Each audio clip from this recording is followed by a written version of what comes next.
Alright guys, we got a lot going on today. It's Friday, October the 4th. It's supposed to cool down finally. It's been in the 90s every day. Today's supposed to be 85. Thought it was going to be 75, but they changed it to 85. So go figure on that. It's supposed to cool down next week. Might get down in the 70s, which is good because this heat is just getting old. I am ready for fall. On the sawmill today, we have an 8-footer. I think it's an 8-footer. It looks like an 8-footer. It's a 9-footer. Right at 9 feet. This is a white pine, and gosh, it looks terrible. I don't know how long this has been on the ground. My buddies that are down the road from me, the two farmers I do some horse trading with, they bring these logs up here like this, and sometimes they're fresh and sometimes they've been on the ground for a while, and we saw them and split the wood out of it. It's a win-win for both of us. But this one here, it's kind of interesting. Don't know how long it's been on the ground. I'm not sure where he said it came from. But there might be some nice boards hiding in here. Should be some good stuff. Over here to my left, which will be your right, there's a sweep that goes down on the small end. I actually have it backwards. I should have the small end facing me. When I picked this up with the tractor, I just wasn't paying attention, but that's okay. I mean, you know, they say you have the small end facing you on these sawmills, but I've found for me it really doesn't matter. I can saw it either way. I mean, it's easier if the small end's facing you, but I can usually judge pretty good on the large end how much to take off to meet that taper down here. And also real fast before we get going, the diameter down here on this large end, 20, get that to stick, almost 24 inches. Down here on the small end away from us, we're looking at, gosh, 21 inches. The taper's not too bad. It's more or less this big knot here on the bottom. Not really the whole log, it's tapering, so we might get away with not taking much off the bottom at all. That's going to be good right there. There's a possibility we could get 15 or 16 inch wide boards here today. Not too bad. The bark, as you can see on the outside here, I peeled most of it off. The tractor took most of it off with the grapple. What was left when I put it up here on the sawmill, I just peeled off by hand. And there's all kinds of worms and just nastiness underneath here crawling around. They better get out of here because that blade will not stop for them, I tell you that. Got to put some pine soil in that water tank also. Looks like it's a little bit low as well. Got to run that pine soil in your lube on this pine.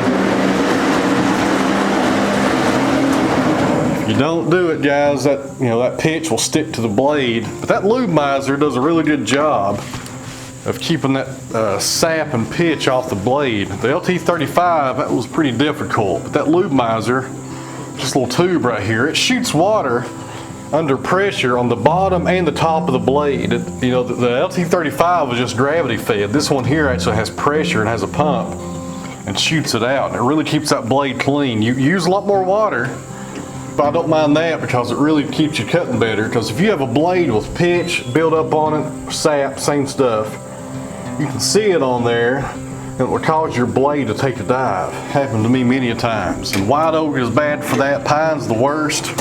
Walnut, not so much, but stuff like that will really wear you out.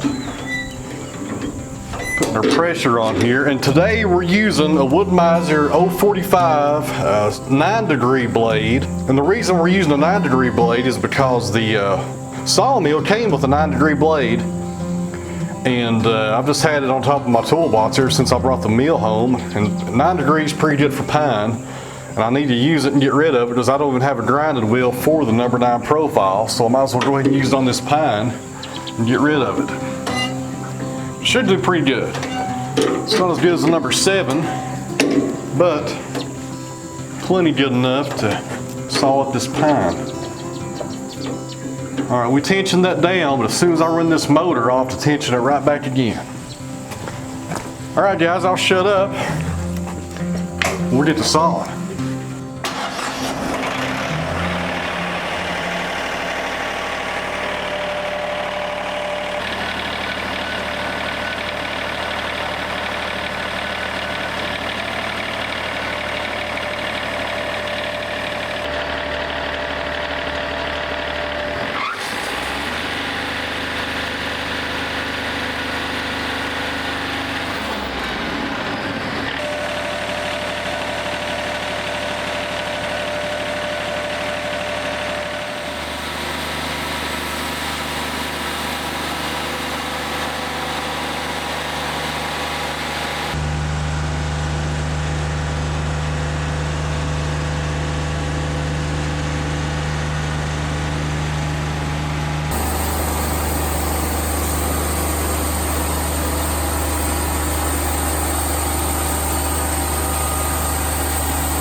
So this is what we have to work with. My knife out. We got some nice timber right here above the pith. Good and solid, 17 inches wide. But right here at the pith, it's pretty nasty. The knife goes all the way in. It's totally separated on the radial plane right there. And you know, it's cracking everywhere. That's why the pith is junk. Get the pith out, guys. I'm telling you, it's not worth holding on to. Don't save it and try to pour epoxy in it, do a river table and all that stuff. Just get rid of it. Because if you pour an epoxy table with the pith in it, it's still going to crack. You know, and those epoxy tables, they've not been tested anyways on the long term, so who knows how long they're going to hold up for anyways. I'm not a big fan of them. So what we have to work with here, for I got my little rant there about epoxy tables, we got about 6 inches until we run into this right here. So we'll get 6 decent boards, actually probably 5. Time I factor in the turf, and we're cutting a 1-inch board, then an 1/8 board, alternating those settings. We'll probably get 5 boards out of this. So we'll probably stop right here above the pith, and I'll come down and go ahead and cut down here and get rid of it. And we'll get about maybe 4 boards off the bottom. Give us about 9 1x17s. That's pretty good. And then we'll take this pith that's left, put it up on its side, and get rid of the pith and get some 6-inch wide timbers. Yet to be determined on how thick they'll be. We may resaw them down, may leave them that way, who knows.